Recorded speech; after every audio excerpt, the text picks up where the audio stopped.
कांग्रेस ने प्रियंका गांधी को वायनाड से उम्मीदवार बनाया। प्रियंका गांधी पहली बार चुनाव लड़ रही हैं, जहां से राहुल गांधी ने जीतने के बाद इस्तीफा दे दिया था। इसके अलावा केरल की 2 विधानसभा सीटों पर होने वाले उपचुनाव के लिए भी कांग्रेस ने उम्मीदवारों की घोषणा कर दी। राहुल गांधी 2024 का लोकसभा चुनाव 2 जगहों से लड़ रहे थे। इस पर अब केरल भाजपा के नेता अनिल एंटनी ने मंगलवार को कांग्रेस सांसद राहुल गांधी पर वायनाड लोकसभा क्षेत्र के लोगों को गुमराह करने का आरोप लगाया। अनिल एंटनी ने बात करते हुए कहा, राहुल गांधी पिछले 5 साल से वहां के सांसद रहे हैं। पिछले चुनाव में जब उन्हें लगा कि वे अमेठी सीट हार सकते हैं तो उन्होंने वायनाड से चुनाव लड़ने का निर्णय लिया, जो एक ऐसी सीट थी जहां कांग्रेस को कुछ कारणों से बढ़त मिली थी। इस बार उन्होंने ये तथ्य छुपाया कि वे एक दूसरी सीट से फिर से चुनाव लड़ने वाले हैं। उन्होंने वायनाड के लोगों को गुमराह किया और जब वे जीत गए तो वह यहां से वापस लौट गए। वायनाड के लोगों का कहना है कि पिछले 5 साल में जब राहुल गांधी सांसद रहे तो उन्होंने अपने निर्वाचन क्षेत्र का दौरा उतनी बार भी नहीं किया जितनी बार जंगली जानवर वहां कभी कभी आते हैं। इसका मतलब यह है कि राहुल गांधी इस क्षेत्र में कभी नहीं आए। उन्होंने आगे कहा, पिछले 5 सालों में जो विकास कार्य हुए हैं वे बहुत ही असामान्य रहे। अब प्रियंका गांधी नए उम्मीदवार के रूप में वहां आ रही हैं। कांग्रेस हमेशा से एक ऐसे दल के रूप में जानी जाती है जो केवल एक परिवार के लिए काम करता है। इसीलिए प्रियंका गांधी स्वाभाविक रूप से राहुल गांधी के निर्वाचन क्षेत्र की वारिस के रूप में चुनी गई। अब वे कह रही हैं कि वे पिछले 5 साल में राहुल गांधी द्वारा किए गए कार्यों को जारी रखेंगी, जो मूलतः कुछ भी नहीं थे। इसीलिए हमें बहुत उम्मीद और आशा है कि केरल के लोग, वायनाड के लोग इस बार सही चुनाव करेंगे। वे विकास और प्रगति के लिए मतदान करेंगे और कांग्रेस पार्टी को नकारेंगे। इस बार हमारी पार्टी को भारी फायदा देखने को मिलेगा। विधानसभा ने सत्ताधारी माकपा ने प्रस्ताव पास करके भारतीय संसद में वक्फ संशोधन विधेयक न पास करने की अपील की। इस पर अनिल एंटनी ने कहा, हाल ही में केरल में जेराई समुद्र तट और मुनम्बगम समुद्र तट पर कई घटनाएं सामने आई। इन जगहों पर गरीब मछुआरों के लगभग 600 परिवारों की भूमि पर अब वक्फ बोर्ड दावा कर रहा है। ये सभी भूमि कानूनी रूप से खरीदी गई थी और इसे गरीब मछुआरा समुदाय द्वारा विकसित किया गया था। उन्होंने आगे कहा, अब ऐसी घटनाएं केरल या कहे पूरे देश में बढ़ती जा रही है। इस समय केरल के कई प्रमुख संस्थान, जिनमें चर्चा भी शामिल है, न केंद्र सरकार से इस कानून में सुधार करने की अपील की है ताकि इस तरह की घटनाएं न हों। ऐसे में ये निराशाजनक है, लेकिन आश्चर्यजनक नहीं है कि कांग्रेस पार्टी और कम्युनिस्ट पार्टी, जो केरल में एलडीएफ और यूडीएफ के तहत एक ही गठबंधन का हिस्सा है, फिर से एक साथ आकर उन सुधारों का विरोध कर रहे हैं जो एनडीए सरकार न्याय सुनिश्चित करने के लिए ला रही है। उन्होंने कहा, इस समय वामपंथी और कांग्रेस जन विरोधी काम कर रहे हैं। ये दोनों पार्टियां कुछ अल्पसंख्यकों को खुश करने के लिए राजनीति करते हैं। वे राज्य में ऐसी स्थितियों का निर्माण कर रहे हैं जो केरल के लोगों, विशेष रूप से उन गरीब मछुआरों के लिए हानिकारक है, जिन्होंने चेराई और कोडुबागम में कानूनी रूप से भूमि खरीदी। उनका संपत्ति का संवैधानिक अधिकार और सम्मान पूर्वक जीने का अधिकार अब वामपंथी और कांग्रेस द्वारा बाधित किया जा रहा है। यह एक महत्वपूर्ण बिंदु है। इस पूरी रिपोर्ट को लेकर के आपकी क्या कुछ राय है, कमेंट बॉक्स में बताइए। तब तक के लिए देखते रहिए लाइव टीवी न्यूज। भाजपा के धोबी पछाड़ से अखिलेश चित, अवधेश प्रसाद की जाएगी सांसदी। महाराष्ट्र और झारखंड में विधानसभा चुनाव की घोषणा हो चुकी है और इसके साथ उपचुनावों की भी घोषणा हुई, लेकिन चर्चा में उत्तर प्रदेश की मिल्कीपुर सीट है। चुनाव आयोग ने मिल्कीपुर में उपचुनाव नहीं कराने का फैसला लिया। यह सीट फैजाबाद से सपा सांसद अवधेश प्रसाद के इस्तीफा देने की वजह से खाली हुई है। इस संबंध में समाजवादी पार्टी के प्रवक्ता फखरुल हसन चांद ने प्रतिक्रिया दी। उन्होंने चुनाव आयोग की निष्पक्षता पर सवाल उठाए। सपा प्रवक्ता ने कहा कि उत्तर प्रदेश में 10 सीटों पर उपचुनाव होने थे। आयोग ने सिर्फ 9 सीटों पर घोषणा की। मिल्कीपुर विधानसभा सीट पर यह कहकर घोषणा नहीं की गई कि कुछ मामला कोर्ट में लंबित है। सपा आयोग से पूछना चाहती है कि क्या कोर्ट ने ऐसा कोई आदेश दिया है। सीसामऊ सीट पर भी याचिका लंबित है, फिर वहां चुनाव क्यों कराए जा रहे हैं। चुनाव आयोग की निष्पक्षता पर सवाल उठा। मिल्कीपुर में उपचुनाव क्यों नहीं कराए जा रहे हैं और सीसामऊ में उपचुनाव क्यों कराए जा रहे हैं। भारतीय जनता पार्टी के नेता और डिप्टी सीएम ब्रिजेश पाठक ने कहा कि यह चुनाव आयोग का फैसला है, मामला कोर्ट में चल रहा है।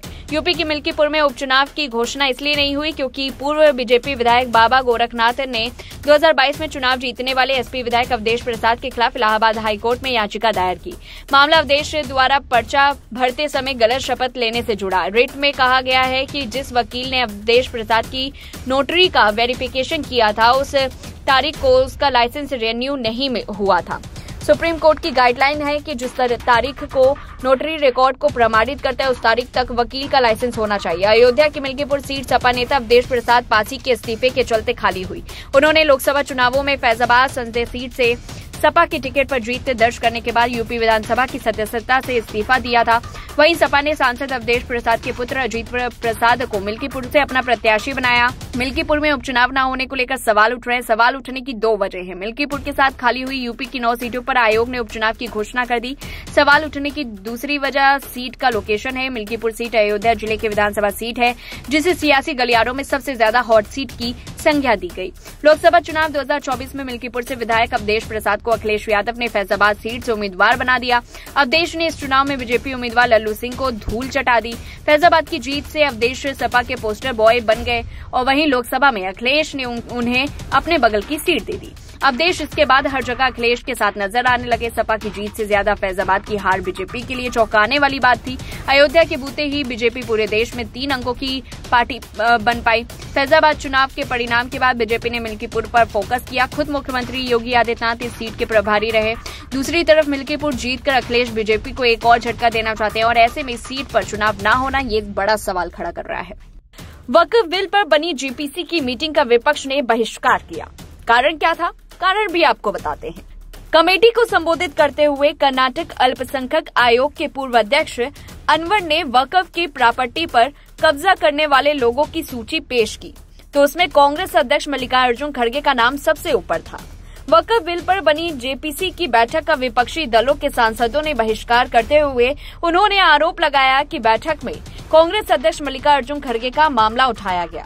सांसदों का कहना था कि समिति की कार्रवाई नियमों और प्रक्रिया के मुताबिक नहीं की जा रही।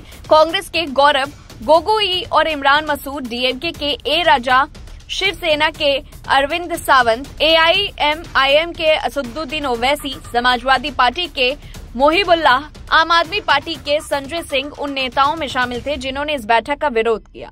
अरविंद सावंत ने आरोप लगाया कि समिति के सामने पेश होने वाले लोगों को व्यक्तिगत आरोप लगाने की अनुमति दी गई थी, जिसमें कांग्रेस अध्यक्ष मल्लिकार्जुन खड़गे के खिलाफ आरोप लगाए गए। उन्होंने कहा कि ये समिति के सिद्धांतों और नियमों के तहत नहीं था। कर्नाटक राज्य अल्पसंख्यक आयोग के पूर्व अध्यक्ष अनवर मणिपेडी ने समिति के सामने 11 पन्नों का प्रेजेंटेशन दिया, जिसमें उन नेताओं का जिक्र किया गया था जिन पर वक्फ की संपत्ति हड़पने का आरोप है। इस लिस्ट में अध्यक्ष खड़गे का नाम भी शामिल था, जिसका खास तौर पर विपक्षी दलों ने विरोध किया। वक्फ के 2.3 लाख करोड़ के घोटाले का आरोप लगाने वाली मणिपेडी कमेटी की रिपोर्ट 26 मार्च 2012 को तत्कालीन सीएम सदानंद गौड़ा को दी गई थी। विपक्षी नेताओं ने इस पूरे मामले पर चर्चा करने के लिए अलग से बैठक की और कहा कि वे अपने अगले कदम पर विचार करेंगे। उनमें से कुछ ने सुझाव दिया कि वे लोकसभा अध्यक्ष से इस पूरे मामले की शिकायत कर सकते हैं। विपक्षी सांसदों के विरोध के बावजूद बीजेपी सांसद जगदम्बिका पाल की अध्यक्षता में चल रही समिति ने कार्यवाही जारी रही। बैठक के दौरान बीजेपी और विपक्षी दलों के बीच तीखी बहस भी देखी गई। वहीं जमीयत उलेमा-ए-हिंद के चीफ मौलाना अरशद मदनी ने रविवार को दावा किया कि वक्फ अमेंडमेंट बिल के जरिए वक्फ संपत्तियों को हड़पने की साजिश की जा रही है। इसका पर्दाफाश करना बहुत ही जरूरी है। उन्होंने कहा कि इस तरह के खतरों से निपटने के लिए क्या कदम उठाए जाने चाहिए, इस पर गहन चर्चा के लिए अगले महीने एक कॉन्फ्रेंस आयोजित किया जाएगा। जमीयत की तरफ से जारी एक बयान में मौलाना मदनी ने कहा कि जमीयत ने 1923 से 2013 तक वक्फ प्रॉपर्टीज की सुरक्षा सुनिश्चित करने के लिए प्रभावी कदम उठाए और हम उस प्रतिबद्धता के साथ आगे बढ़ रहे हैं। मौलाना मदनी ने कहा कि इंसानियत के बुनियाद पर समानता और हमदर्दी की भावना को बढ़ावा देने, जमहूरियत को बनाए रखने और मुल्क के संविधान की रक्षा के लिए 3 नवंबर 2024 को दिल्ली में जमीयत उलेमा-ए-हिंद का एक कॉन्फ्रेंस आयोजित किया जाएगा। 83 साल के बुजुर्ग मुस्लिम धर्म गुरु ने दावा किया कि वक्फ बिल की आड़ में वक्फ प्रॉपर्टी को जब्त करने की साजिश का पर्दाफाश करना जरूरी है, जिसका मकसद हमें इस कीमती विरासत से महरूम करना है। मदनी ने कहा कि 3 नवंबर को कॉन्फ्रेंस में इस बात पर गहन चर्चा की जाएगी कि ऐसी नाजुक हालात और खतरों से निपटने के लिए क्या एक्शन प्लान बनाया जाना चाहिए और आगे की राह के लिए एक रूपरेखा तैयार की जाएगी। जमीयत चीफ ने इल्जाम लगाया कि सांप्रदायिक मानसिकता एक खास समुदाय को हाशिए पर धकेलने का असफल कोशिश और सुनियोजित षड्यंत्र कर रही है। इस पूरी रिपोर्ट को लेकर के आपकी क्या कुछ राय, कमेंट बॉक्स में बताएं। तब तक के लिए देखते रहिए लाइव टीवी न्यूज। हरियाणा विधानसभा चुनाव में कांग्रेस को मिली करारी हार को लेकर पार्टी में समीक्षा बैठकों का दौर जारी है। इस दौरान कई राजनीतिक विश्लेषकों का कहना है कि भूपेंद्र हुड्डा और कुमारी शैलजा की लड़ाई ने पार्टी को हरियाणा चुनाव में काफी नुकसान पहुंचाया। इस बीच अब महाराष्ट्र में भी कांग्रेस के अंदर ऐसी ही लड़ाई शुरू होने की संभावना है। मालूम हो कि महाराष्ट्र में अगले महीने यानी नवंबर में विधानसभा के चुनाव हो सकते हैं। महाराष्ट्र में कांग्रेस नेताओं के बीच हरियाणा जैसी लड़ाई हो सकती है। बताया जा रहा है कि यहां भी सीएम उम्मीदवार बनने को लेकर कांग्रेस के वरिष्ठ नेताओं के बीच तलवार खींची हुई है। इन नेताओं में महाराष्ट्र कांग्रेस अध्यक्ष नाना पटोले और पूर्व प्रदेश अध्यक्ष बाला साहेब थोराट शामिल हैं। अगर महाराष्ट्र में भी कांग्रेस के नेताओं के बीच हरियाणा जैसी लड़ाई हुई तो इससे सत्ताधारी भारतीय जनता पार्टी का फायदा होना तय है। बता दें कि इस महीने की शुरुआत में हरियाणा में हुए विधानसभा चुनाव में भी कांग्रेस के अंदर कलह देखी गई। हरियाणा कांग्रेस की दिग्गज नेता कुमारी शैलजा ने कई बार मुख्यमंत्री पद पर अपनी दावेदारी ठोकी थी। वहीं भूपेंद्र हुड्डा के समर्थक उन्हें सीएम बनाने की बात करते देखे गए थे। इस लड़ाई का नतीजा तो यह हुआ कि कांग्रेस पार्टी जो है लगातार तीसरी बार भी हरियाणा का चुनाव हार गई। महाराष्ट्र विधानसभा चुनाव नवंबर में होने जा रहे हैं। अक्टूबर का आधा महीना बीत चुका है। ऐसे में महाराष्ट्र विधानसभा चुनाव के लिए पार्टियों के बीच सीटों के बंटवारे पर अब तक फैसला हो जाना चाहिए था, लेकिन उद्धव ठाकरे की शिवसेना, यूबीटी, शरद पवार वाली एनसीपी और कांग्रेस की महाविकास अघाड़ी एमवीए अब तक सीटों के बंटवारे को अंतिम रूप नहीं दे सकी है। लेकिन वहीं बीजेपी ने पहली ही बाजी मार ली। महायुति में सीटों का बंटवारा करीब करीब तय हो गया। सूत्रों के मुताबिक महाराष्ट्र की 288 में से सिर्फ 222 सीटों के बंटवारे पर महाविकास अघाड़ी के दल सहमत है। इसके अलावा सीएम फेस के मुद्दे पर भी शिवसेना, यूबीटी, कांग्रेस और शरद पवार की एनसीपी में आमरे नहीं बनी है। उद्धव ठाकरे चाहते हैं कि सीएम फेस घोषित कर चुनाव में उतरे। वहीं कांग्रेस और शरद पवार की राय है कि चुनाव के बाद जीती गई सीटों की संख्या के आधार पर सीएम तय हो। वहीं एनडीए ने तो मामला सेट कर दिया है। मीडिया की खबरों के मुताबिक महाराष्ट्र में बीजेपी 150 से 60 सीटों पर अपने उम्मीदवार खड़े कर सकती है। 2019 में बीजेपी ने 162 सीट पर चुनाव लड़ा था, जिसमें से उसे 105 सीट पर जीत हासिल हुई। वहीं एकनाथ शिंदे की शिवसेना को 90 से 95 सीट दी जा सकती है। पिछली बार जब शिवसेना में बंटवारा नहीं हुआ था तब उसने महाराष्ट्र विधानसभा को 124 सीट पर चुनाव लड़ा था और 56 सीट पर जीत मिली थी।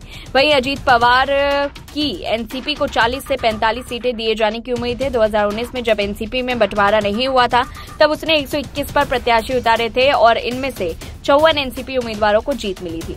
वहीं आपको बता दें कि झारखंड में विधानसभा चुनाव के लिए 2 चरणों में मतदान होने जा रहे हैं। चुनाव आयोग के अनुसार मतदान 13 और 20 नवंबर को होगा और इसके परिणाम महाराष्ट्र के साथ मिलकर 23 नवंबर को घोषित किए जाएंगे। इसके अलावा चुनाव आयोग ने महाराष्ट्र के विधानसभा चुनाव की तारीखों का भी ऐलान कर दिया है।